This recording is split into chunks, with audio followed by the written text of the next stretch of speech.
I ja sad još jednom upozoravam, dobronamjerno vas upozoravam. Drago mi je što ste priznali da ste se sreli sa Simjanovićem, makar slučajno, jer kod vas je sve slučajno.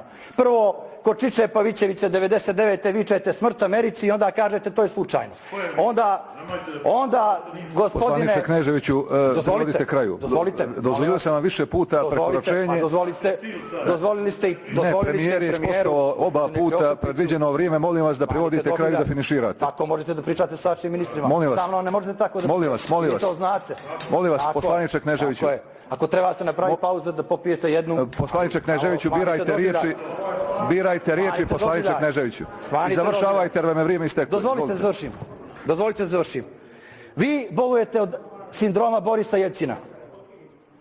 I ukoliko budete okruženi sa ovakvim savjetnicima koji autistično pristupaju problemima sa kojima se mi suočavamo, vi nećete određivati koliko će trajati ova vlada, niti će vas iko pitati koliko će trajati ova vlada i morat ćete da vodite računa kad budete Demokratski front optuživali da sarađuje sa Demokratskom partijom socijalista i da radi na povratku Mila Đukanovića.